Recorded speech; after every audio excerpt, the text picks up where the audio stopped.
On the show today, Hoosier is trying to be fair with the new sprint car tires. The Outlaws fill their TBA. High Limit sets their father-son announce team and more. Let's go.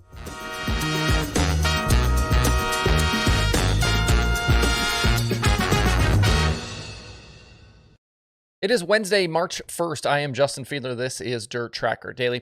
We're going to jump around to a bunch of stuff today. Lots of little news bits and pieces from the last few days I want to talk about. So let's get you guys up to speed.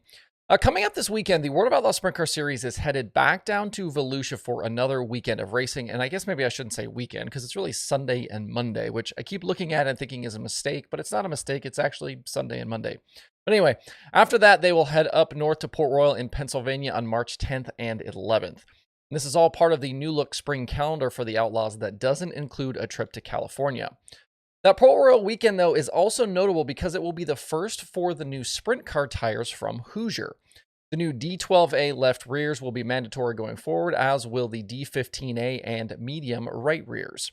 This update started percolating out around the PRI show in December, and we've talked about it a few times here on this show, kind of what it means and the different options available. And in order to keep things fair for all competitors and to avoid teams testing the new tires in advance, Hoosier announced earlier this week that teams will be limited on how many tires they can get and where and when they can get them. They decided not to start out the 2023 season on these tires. They wanted to do a slow rollout, try to burn up any existing inventory, and then make the move to these tires, which is happening at Port Royal. Hoosier Tire Mid-Atlantic in Maryland will start distribution at their facility on March 8th and 9th. They're going to have sales happening all day long. They will also, though, distribute on Friday afternoon, March 10th at the track. Their hope is that March 8th and 9th date, most teams will get their stuff there, and then they won't have a huge rush at the racetrack. Teams are allowed to get 6 D15A right rears, 2 medium right rears, and 8 D12A left rears. There will also be small additional allocations of the tires available through the weekend. You can basically get 1 right rear per night, 2 left rears per night, I believe is what it says. Once they get through the opening weekend, though, the tire distribution should return to the normal channels going forward. Sounds like the area racetracks have also all agreed to not allow any testing in advance of that Port Royal weekend. And the World of Outlaws are discouraging other tracks to avoid test sessions to keep the opening weekend as fair as possible. Since this is racing, though, I'm sure some teams and drivers will complain about the process, but they wouldn't be race drivers if they didn't complain about something. This seems to me, I think, to be about as fair a way as there is to make it, make this all happen. You don't want one group to be able to get the tires in advance of the other group so that they can then go do testing and try to figure things out.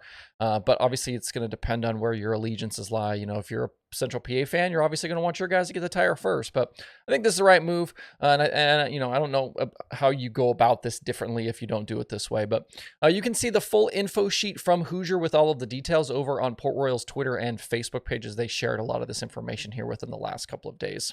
A couple of other World of Outlaws / World Racing Group's notes for you. It appears as though the TBA weekend for the Outlaws in October will be at Devil's Bowl Speedway. Lanny Ross Edwards was on the Race on Texas podcast and talked about it. So Devil's Bowl is getting a second Outlaw weekend for 2023 to go along with the shows that they have this spring. That weekend is, I believe, the very last day of March and first day of April.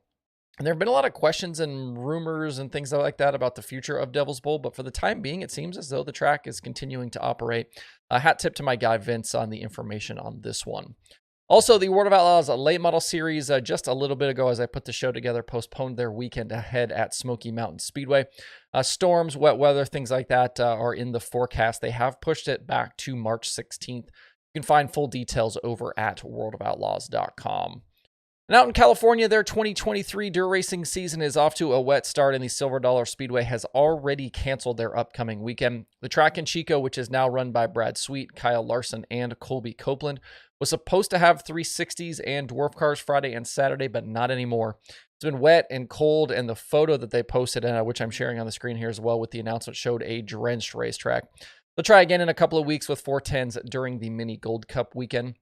If you look elsewhere around the state, Hanford is going to give it a go next weekend on March 11th. They've got the Dave Hell Memorial, and then we're still about 3 weeks away from the non-points high limit opener at the Tulare Thunder Bowl. Speaking of high limit, we already knew that Dylan Welch was going to call their races in the announcing booth this season, but yesterday on the Loud Pedal podcast over on Flow Racing, We found out that Dylan's dad, Vince, will join him for the 12 race schedule.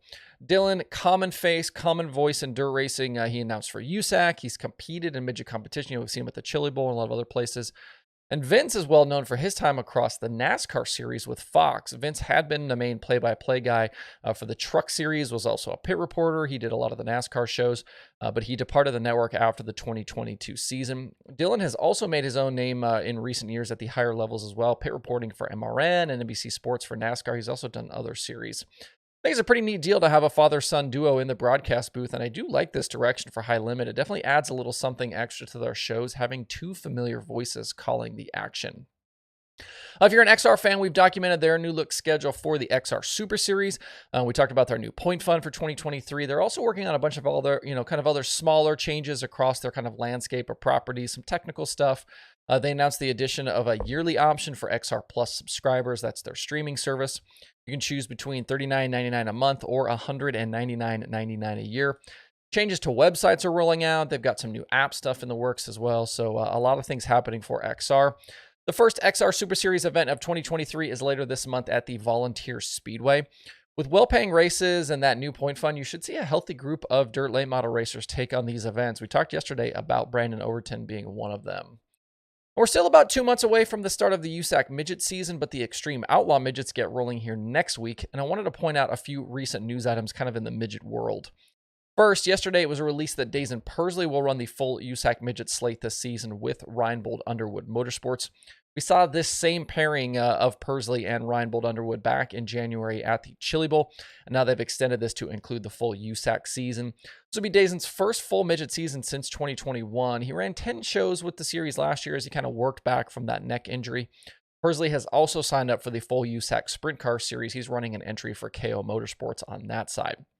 With the Extreme Midgets, their full-timer field continues to grow. They've had recent additions. They're adding Lil Bundy, Ethan Mitchell, and Cannon McIntosh, and those guys are joining names like Chase McDermott, defending series champ Zach Dahm, Jade Avedissian, Gavin Miller, and Kyle Jones, all as drivers to officially announce their full-time intentions.